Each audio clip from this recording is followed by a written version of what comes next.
Thank you very much, HWPL and the team. I'm surprised at why this scary subject of life and death has been given to me. It's very scary. Although it is certain, but we do not want to. We can discuss it, but we do not want to confront it, at least. That is the thing. So the thing, if we are scared, we are not ready to confront it, so the true appreciation cannot be done. That is also there. So a person who has to know the real thing, he has to go deeper into it. A doctor or a scientist who has to cure the cancer or the diseases, so he has to come close to it, feel it, and then only he can answer it. Now, as far as Sikhism is concerned, the first question, whether the spirit is eternal or lives or dies, in fact, I didn't want to do that, but sometime earlier I had done it like that, and so it was something like this. So the point is that I will put it very, very simply. There are two words. One is me and another is my body. These are two different things. I am not my body, or my body is not me. I came into this world, I came into the existence in this world, I, not my body. I came into the existence in this world when I was in the drop of the semen of my father. That was the beginning. The life began. I was there. But later on, it was the nature gave me the body and I am here. But who am I? That is the main question. ಸ್ವಭಾವ ಅನ್ನೋದಕ್ಕೆ ಕನ್ನಡದಲ್ಲಿ ಏನ್ ಹೇಳ್ತಾರೆ sir, English ಏನು ಹೇಳ್ತಾರೆ sir? So the point is that whether I and me, my body is okay, but whether myself or me, I am here, I am in my chest or in my legs, or I am tied around my waist, or I am 10 feet away from my body, controlling my body by remotely. So the purpose of the religion is to know that who that person me is. So three questions have to be asked thereafter. Who am I? If I say I am here, that is wrong. And where I am. And third is that the place where I am today, is that the right thing or I have to move from here? Should I be satisfied? Now this will answer all the questions. As far as the Sikhism says, there are two things, the spirit and the body. The combination of the two makes a human being. Human body is a horse. The soul is the rider. Both have to be very, very strong and efficient. There has to be synchronization and combination of the two. If the rider is strong, the horse is weak, it will not lead you anywhere. But if the horse is strong and the rider is weak, it will throw him away. So the combination of the soul and the body, these are the two simple things. In Guru Granth Sahib it is said, Nanak mer sarir ka ik rath ik rathwa. One is a chariot and another is the one who is riding the chariot. So these are two things but simultaneously. Now that soul, it was a particle, small particle of that ultimate reality. Since everyone may be good, bad, from this region, that region, maybe from different races, we are made of the same material. We have the same characteristics. We have the same traits. We have the same good thing and bad things. We have the same vices and everything is the same. This means we are, the source is one. This itself shows. You go to a very, very illiterate person and go to a very highly qualified person. Just probe them. you will see that at the base of it, both have the same vices, wishes, longings, and everything is the same. There is no difference. The same happiness, the same sorrow. So we are coming from one source. Now, what is that? How that life comes into being? It is in the Sikhism, it is said, very simple words, Jab udkark kara kartara, when he wants to expand, everything comes into existence. When the expansion takes place, he takes out everything and the whole creature, the whole creation comes. And second is Jab akark kart ho kabhu, when he does the contraction, so the everything goes back into it. And this process is not done once. It is not done here on this planet. It is done on billions and billions and billions of planets and times, and again the same process is continuing. Whenever he expands, everything comes into life, like the flowers come, the garden blossoms are there, but when it contracts, so the fall comes and everything will go down. Thank you very much.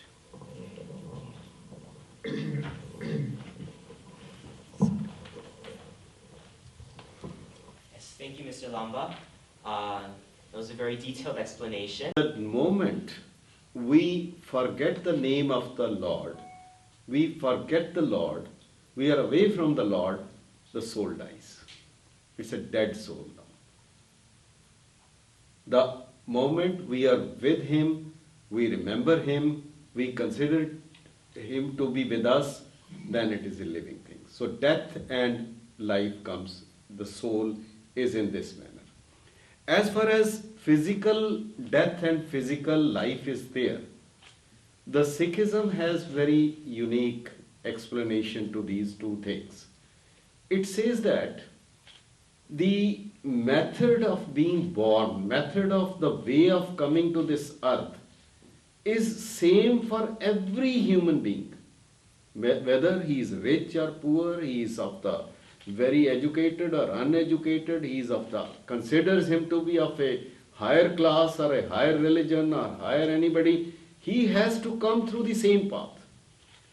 So the coming to this world is from the same route. Now one has not to be bothered about that. As I had said earlier, the life is there, the purpose of life is to die. Purpose of life is to die, and the purpose of death is to merge back into the Lord. That is the purpose. So it is immaterial. It is never said that I should be born in this way or that way or some particular way. It is certainly said that you have to ask the Lord that you should die this way. That is a prayer. And a Sikh, you will be surprised, in the morning our prayer is that the Lord give us death. That is our daily prayer. And while going to the bed, the last prayer is that, oh my friends, all my friends and my well-wishers, give me the blessings that I should meet my Lord again. So he is again asking for the death. So purpose is, but if one is, as I had said earlier, that if I have lived a life like that, then I will try to ask for the death, and then it will be most pleasant thing. Second thing is that I may again add that the death is the most beautiful gift that has been given by the God. It's the most beautiful gift that the God can give us. I am giving you a very simple example. A couple is living in Manhattan in a 2-bedroom or a 3-bedroom apartment. He is living there. Just imagine, just for a moment, his parents were there, his grandparents were also there, his great-grandparents were also there, and think of 5-6 generations. Will that be a place livable? Can the hell be more, not be more worse than it? So that will be the worst thing on earth, that if that happens. So the death is the most beautiful thing, and secondly, the death is the most beautiful way of the Lord, the gift given to us, that allows us to merge back. But again, we have to remember that the fish, it goes back. If you see the life of the fish, it is very interesting. It's a very interesting that the living fish will always swim against the current of the water. That's a nature of the law of the nature. I have seen it myself. It will try to go back into the ocean. The fish dies, it is finished in the process, but it will go back to the source. A living fish will always swim against the current of the water. A dead fish will always swim with the current of the water. The real life is that if we can swim with the current of the water and then we can merge back, that fish will go back into the ocean from where we have come. And even the dead fish, even the ocean will throw it out. Thank you very much. Yes, that is a very unique point that you have mentioned. Okay, thank you. And I think I do remember when you had mentioned it once before. Yeah. It was when you were sitting here last year. So I was Yes. thinking, so still good that you have remembered. Yes, and I remember the time when you did this as well, Okay. and we had to specifically say, Thank you. Mr. Lamba, you have to choose one or the other, you can't be in the middle. But yes, thank you, I do remember those times now. Okay. But one thing that was very interesting was, in the Sikh faith, it was mentioned, probably without explanation, many people misunderstand this part about the death that you were mentioning. That it is said that the death is the most beautiful gift from God, and I think that the fish example, the fish in the It's street, very simple, that unless the death is there, unless the cross was there, the cross wasn't there, Christ would not have been able to meet the Lord. Not much back into it. That's a very simple thing. So the death is a medium for taking that soul to the ultimate soul. That's very simple. Death is the only medium. Now, if we have done good, we will love death. If we have done otherwise, we will be scared of death. So we daily pray for the death, we remember death. I'll put it simply, there is one great soul. He said that 3 things I have understood. 3 things I have understood, and those are very, very simple thing which has come to my mind. Number 1 is that what is my share in this earth, I have already got that. So I have the contentment is there. Say a child, he has taken his share of candies, so he'll be satisfied. So first is that whatever is my share, I have already got it. Second is that the angel of death, you can call it, whatever you may call it, he is standing at the gate. I can see him. Anytime he may enter. He is just standing at the door. So this, if it is constantly in my mind, so I will definitely be a little bit more cautious to do anything right or wrong. And third thing it says very beautifully, he says the old man about the God or the Lord, he says, he is sitting in the next room. I can see him, he is sitting on a chair. He is constantly staring at me. He is not asking anything, he is not telling anything, but he is constantly staring at me. There is no door, there is no curtain, there is nothing in between. He is always looking at me. How can I do a bad thing? So if these 3 things always are in the mind of a person, then he will not be scared of that. So, This was a person who has to know the real thing, he has to go deeper into it. A doctor or a scientist who has to cure the cancer or the diseases, so he has to come close to it, feel it, and then only he can answer it. Two things, the spirit and the body. The combination of the two makes a human being. Human body is a horse. The soul is the rider.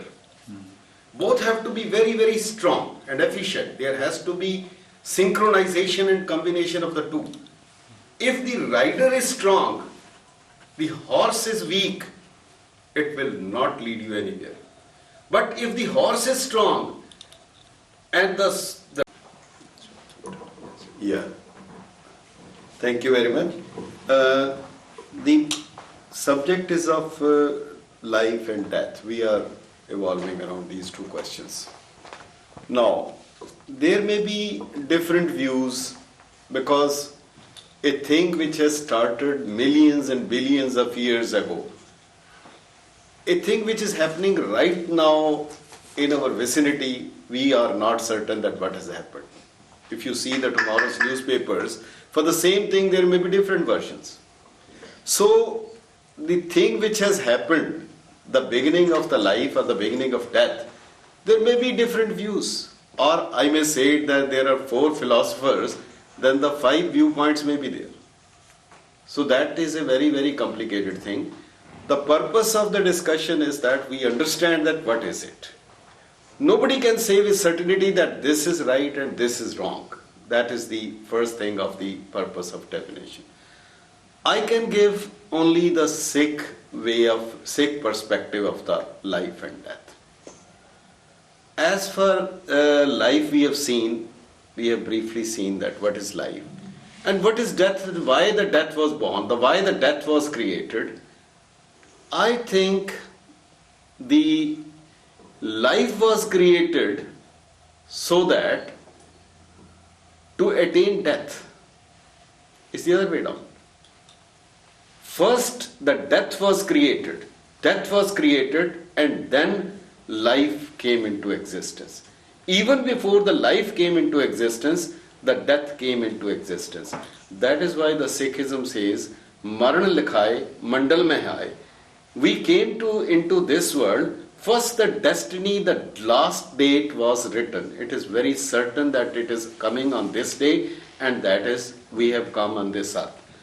Now, death, there are 2 views are being given. One is that the body will finish, it will merge back into the earth, sun, fire, everything, that is okay. But after death, the soul, are we to be reborn again? That is another view. Maybe some may have different views, but the view of the Sikhism is very, very different. It's very different. Now, it says that the soul came from that ultimate soul. We are just a small particle of that soul. That ultimate soul put that small particle into the human being. That human being started moving. And if our life had been good, if it had been according to the rules and regulations, then the ultimate thing will be that soul will merge back into the same soul. That is the completion. It will not die. It will merge back. Now, when we live a good life, and with every good deed, the level of our soul will go up. It is constant. It is not that it is going to happen later on. It is not the false promise or the promises that it will happen. It's you can do it practically. You think something bad, you think something nasty, you think something dirty, immediately you will feel that the level of your soul is coming down. Instant. It is an instant reaction. The person knows it. And if you think good of something, somebody, try, even if you don't help, try to see that he can be helped. You will see that level will go up. And I may add here, it's not irrelevant but very interesting, and when the soul will start going up, it is very difficult to keep it constantly going up. But when a stage will come, and that stage is very difficult because the soul, the gravitational forces of the vices are so strong, it will try to pull it back. But if once you cross that orbit, then it will float. It will not even like to come in the company of the bad people, the bad ideas, the bad things. It will float. And then it will keep on going up and up and up. And now my point is, which is very relevant, the whole thing is, when the level of your soul is confronting the ultimate soul, both are in front each other, confronting each other, when that stage comes, what will happen?